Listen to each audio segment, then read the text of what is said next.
minash-shaytanir rajim. Bismillahir rahmanir rahim. Nous louons Allah subhanahu wa ta'ala, le digne des louanges, le glorieux. Nous le remercions. Nous sollicitons son secours, son assistance et son pardon dans toutes nos entreprises.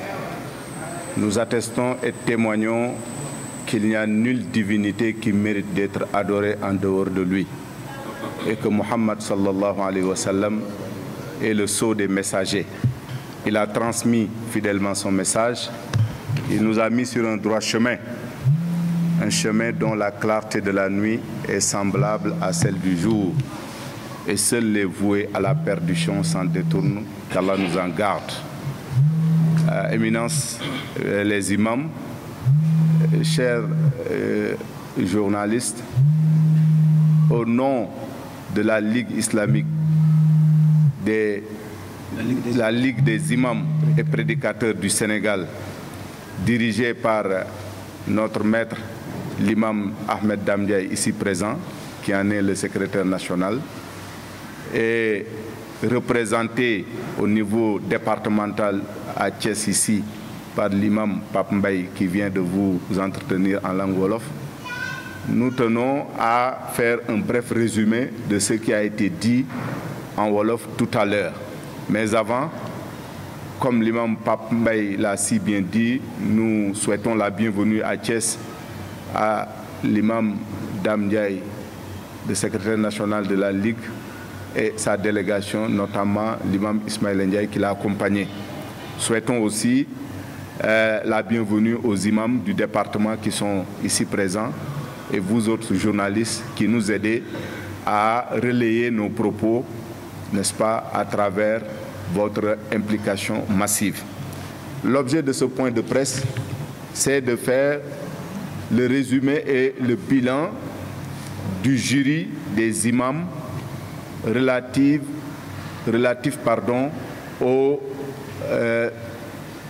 aux élections législatives du 31 juillet 2022. Comme vous le savez, la Ligue s'est donnée toujours comme credo de s'intéresser sur tous les compartiments de la vie, ne pas se limiter seulement sur les actes cultuels. Comme nous l'enseigne notre religion, l'islam c'est la globalité. Tout ce qui touche à la vie du musulman doit intéresser en premier chef les guides religieux. C'est comme si on nous disait que nous ne devons pas faire de dichotomie entre le temporel et le spirituel. C'est un faux concept que de dire donner à César ce qui appartient à César et à Dieu ce qui appartient à Dieu. Parce que César lui-même appartient à Dieu. Donc tout doit être circonscrit dans le cadre de la religion. C'est la raison pour laquelle la Ligue s'intéresse à tout ce qui touche à la vie sociétale. Et comme la Ligue l'avait organisé lors des élections locales, en auditionnant les candidats du département de Thiès et en faisant une délibération et en donnant des orientations, pas des consignes de vote, mais des orientations, c'est dans ce même ordre d'idée que la Ligue a organisé encore une fois le jury des imams pour auditionner les candidats aux élections législatives du 31 juillet prochain. En faisant quoi? D'abord en se faisant former elle-même. Donc les membres de la Ligue ont été formés, n'est-ce pas, par le professeur Alioune Mbaye, qui nous a instruit et enseigné sur le rôle du député et l'importance de l'Assemblée nationale. Parce que nous ne voulions pas aller à l'abordage. On s'est dit qu'il faut qu'on cerne toutes les questions relatives au rôle du député et à l'importance de l'Assemblée nationale. Et nous avons été donc formés avant même de commencer notre travail. Cela étant fait, nous avons envoyé des invitations à toutes les coalitions pour qu'elles viennent s'associer à nous, exposer leur programme et qu'on puisse les écouter et qu'on puisse aussi leur poser des questions sur lesquelles nous reviendrons un peu plus tard, qui vont nous permettre plus tard de délibérer et de donner des orientations pour le vote. Et c'est ainsi que sur les 8 coalitions, en finalité, ça aura été 7 coalitions parce qu'il y a 2 coalitions qui se sont fondues en intercoalition. Donc finalement, il y a eu 7 coalitions. Mais sur les 7 coalitions, je rappelle que toutes les coalitions ont reçu leurs invitations. Sur les 7 coalitions, donc, il y en a 4 qui ont répondu à notre appel et qui se sont fait représenter par leur tête de liste. Il y a la coalition Yewwi Askan Wi Wallu, cette intercoalition, donc, qui a été représentée par sa tête de liste départementale, qui est venue répondre à notre invitation. Il y a la coalition Art Sénégal, qui a été représentée par sa tête de liste ici, à Thiès, la coalition Buntubi et la coalition Benno Bokk Yakaar. Donc ces 4 coalitions ont été représentées par leur tête de liste. Alors chemin faisant, nous les avons reçus, écoutés et posé des questions sur un certain nombre de préoccupations qui sont les nôtres en tant qu'imam, mais qui sont aussi les préoccupations de toute la population, parce que le jury n'est pas composé d'imams seulement. Il y a les imams, il y a le forum civil, et comme vous le savez, qui est très pointu sur les questions de transparence et de bonne gouvernance, le forum civil donc était représenté dans le jury.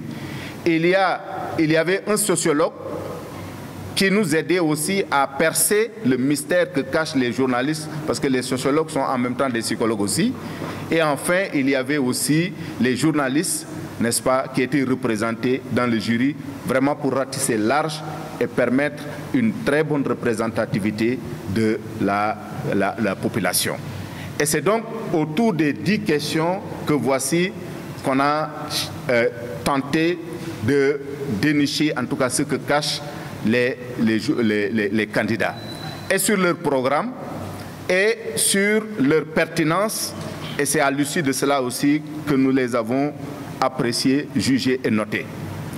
Nous leur avons posé des questions sur leur appréciation sur la dernière législature. Nous en sommes à la 13e qui est en train de prendre fin. Nous devons entamer la 14e législature, mais il faut apprécier. Parce que si vous voulez prendre la place des autres, ou si vous voulez rempiler, il faut que vous nous expliquiez pourquoi vous voulez rempiler ou bien pourquoi vous voulez remplacer. Et c'est donc à travers l'appréciation de la dernière législature, on a posé cette question à tous les candidats. Il y a ceux qui veulent rempiler, il y a ceux qui veulent remplacer. En deuxième question, nous leur avons posé aussi la question sur la connaissance de l'Assemblée nationale et du rôle du député. Parce que comme vous le savez, malheureusement, il y en a qui y vont, mais qui ne savent même pas pourquoi ils y vont. Parce qu'ils ne savent, ils n'ont de connaissance ni sur le rôle du député, ni sur l'importance de l'Assemblée nationale. Alors, et nous, en tant que croyants, Rasoul alayhi salam nous enseigne, il dit si on confie la responsabilité à celui qui n'en a pas les capacités, attends-toi à l'heure. Mais l'heure ici, c'est l'heure de l'échec et de la perte avant que l'heure de l'au-delà n'arrive, pour que tu rendes compte à Allah pourquoi tu as accepté d'occuper une responsabilité, n'est-ce pas, dont tu n'avais pas les compétences. Donc on leur a posé la question sur ça. Ensuite, on leur a posé la question sur la bonne gouvernance et la transparence. Je vous avais dit tout à l'heure que le forum civil est là et leurs questions tournaient toujours autour de ces 2 éléments, la bonne gouvernance et la transparence.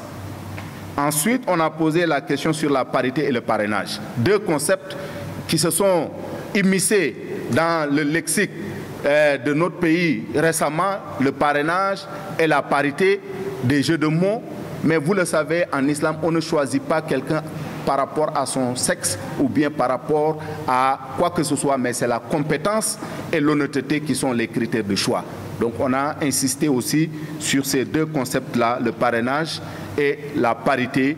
Et donc nous voulions leur faire comprendre que ce qui est important, ce n'est pas ce qui est, je veux dire, ton orientation, tu es homme ou femme, mais est-ce que tu as les capacités de faire ce travail? Ensuite, pour le parrainage aussi, nous avons insisté parce qu'il ne s'agit pas de filtrer et de choisir qui compétir et qui ne pas compétir. Il faut laisser à la population de choisir librement ses représentants.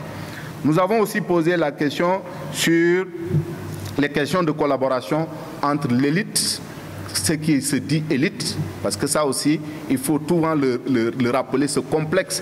Ceux qui sont au niveau des responsabilités mondaines, qui pensent que les autres sont moins méritants, ils se trompent souvent lourdement. Mais nous avons quand même posé la question sur cette élite-là, qui se dit élite, l'État, et les dignités religieuses. Donc les votants seront interrogés, les candidats seront interrogés par Allah subhanahu wa ta'ala. Et comme vous le savez aussi, ne pas voter est pire encore que mal voter.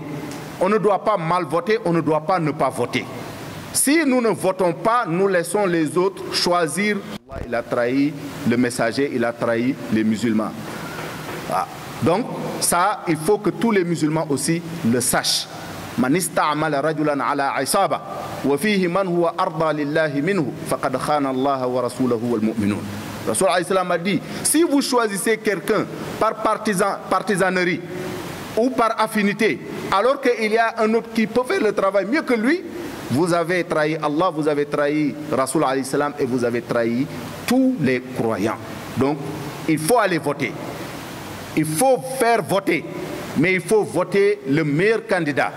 Le candidat qu'en âme et conscience, nous savons que, Inch'Allah, ils vont nous aider à changer, ils vont nous aider en tout cas à avoir de très bonnes lois, mais des lois qui seront à la portée de tout le monde, qui feront l'affaire de tous les citoyens, sans discrimination, ni religieuse, ni régionale, ni discrimination ethnique. Donc, le rôle et le mot d'ordre des imams, c'est que Allah subhanahu wa ta'ala nous aide à avoir les meilleurs députés possibles et non les députés qui sont les plus mauvais pour nous donner, comme Rasoul lui demandait sallallahu alayhi wa sallam, il disait toujours à Allah subhanahu wa ta'ala de nous donner les meilleurs dirigeants, mais de ne pas mettre au-dessus de notre tête les plus mauvais dirigeants. Donc voici en résumé ce que le message dont j'étais porteur en langue française. Je voudrais m'arrêter là. Assalamu alaikum wa rahmatullah.